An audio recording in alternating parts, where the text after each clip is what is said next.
Okay, good morning, everyone. I'm Marlene Moster from the Glaucoma Department, and my task this morning is to talk to you about the quality of life and glaucoma's impact on the quality of life. Glaucoma is the leading cause of irreversible blindness worldwide. In 2010, 60.5 million individuals in the world had glaucoma.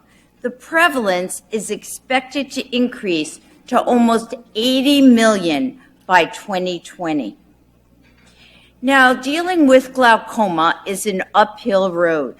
We have to find ways to improve quality of life at the same time dealing with blindness. Now, of the 70 million affected worldwide currently, 6.7 million people are bilaterally blind. Half the glaucoma population in the United States have no idea that they actually have this disease. And in fact, during this year alone, another 5,000 people will go completely blind, so that 2.3 million Americans with glaucoma never saw it coming. Now, glaucoma accounts for over 10 million visits to the physician each year. And in terms of Social Security benefits, lost income tax revenues, and health care expenditures, the cost of glaucoma to the U.S. government is estimated to be over $1.5 billion annually. Now, we know from multiple large studies, both in the United States and abroad, that if you lower the pressure, you either don't go blind or you significantly slow down the rate of progression. And the whole idea is to slow down the train so that the progression to blindness is almost minimal. Now, how can we as doctors help you as patients improve or maintain the quality of life? The answer is by making sure we work together to slow down the progression of glaucoma, of this terrible disease, over time. Now, although most affected patients do not report any specific symptoms or visual loss initially, glaucoma can adversely affect the patient's ability to perform visually related activities, even though they're unaware of their diagnosis. So the whole point is getting to the patient's bottom line. Why is questioning you about quality of life so important? Because quality of life is the concrete bottom line issue for you. Quality of life is what everyone wants.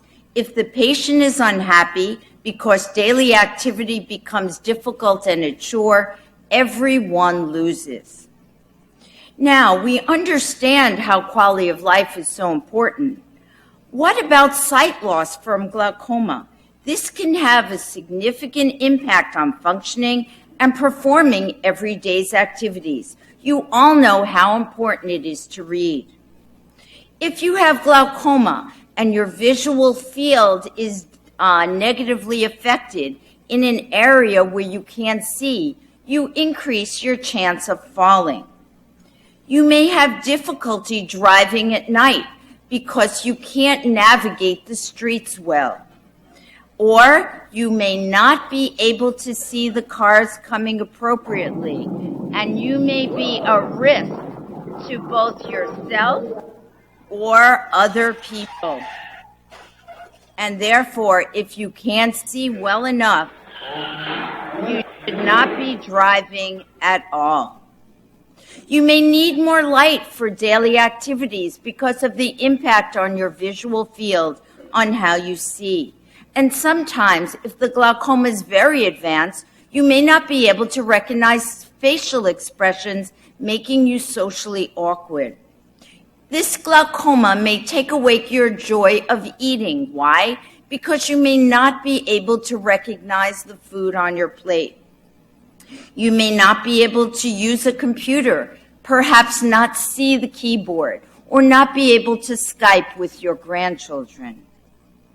Subtle changes in color are also what's affected when you have glaucoma, and recognizing glaucoma is so important in our life activities. You may also not be able to detect motion because of your visual field loss, and that poses a security risk to your person. And you may not be able to see the street signs well enough and therefore not navigate the streets properly. So what does this really mean to you as the patient? As doctors, we really understand this disease, but if we know how to control the glaucoma and improve the quality of life, what's the problem? Why is there such an issue? The issue is using drops, we understand lower the pressure, but drops don't work in the bottle. You have to put them in your eye, and both physicians and doctors underestimate the impact of noncompliance on the quality of life.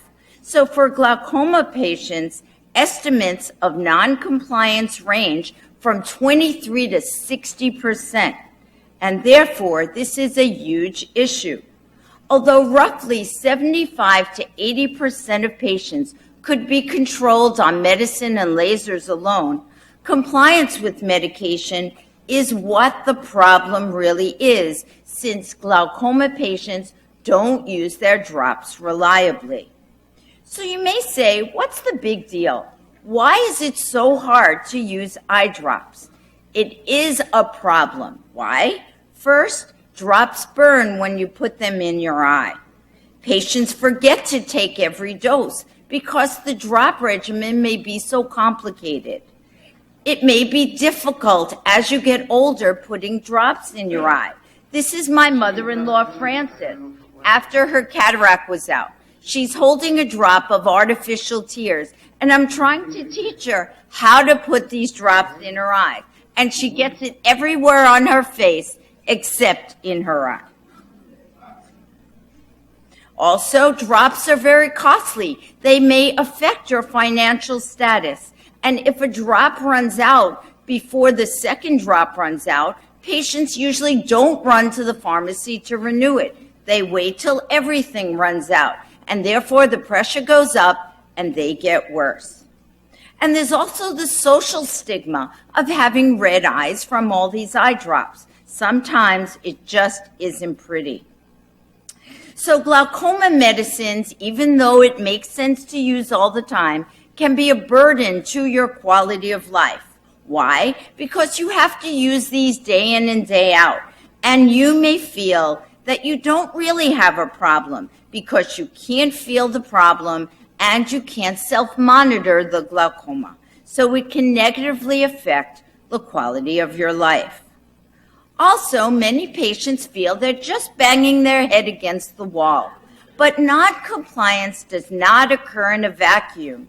And when patients unknowingly fail to comply, their frustration with their condition increases because their treatment they perceive as being ineffective, and this establishes a vicious cycle, reducing the likelihood of successful treatment.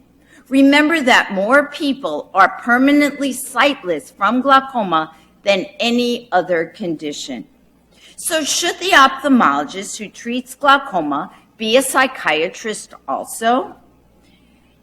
The answer is partially yes, because it's a partnership between the doctor and you to make sure they understand the disease so they can balance the glaucoma and your personal happiness. Researchers found that the greater the visual field defect, even in the better eye, the worse your perception is of your quality of life. What do we mean by visual field defects? Look at this square. You have a small, tiny blind spot, and the rest is white. When your glaucoma gets worse, more black occurs or darkness occurs on the visual field. And if not treated properly, it gets worse and worse, and your quality of life goes down. And here's some examples of this. In the real world, look how glaucoma changes your perception of vision. Here's a little girl in front of a statue, and as the glaucoma gets worse, the darkness creeps in and in until there's nothing left. Here's an example of the darkness over to a speed sign, which you may not be able to see. And here's an example of a dark area of the visual field taking out part of the landscape, or making it such that you don't see the full picture. So for me, it's all about quality of life, so I can enjoy my family, as you see here, our friends, our children, and our grandchildren. And for me, this is what it's all about. So to better control the glaucoma and to slow down the visual field, to you it means that you need to control this disease so you will enjoy a richer life and the chance of your disability will be less. For me, it's all about attitude. Is the glass half full or is the glass half empty? Even patients with advanced glaucoma can still manage to let their visual impairment not directly interfere with their quality of life, even if it makes taking medications throughout their entire lifetime. Yet there are other patients who hardly have any visual disability at all, and they feel like this little blue man who's in jail. Even though they have to take one medicine once a day, they cannot deal. So therefore, it's all about your attitude. So which is it going to be? The answer should be, let's work together to control the glaucoma for a better quality of life and a win-win situation for everyone involved. Thank you very much.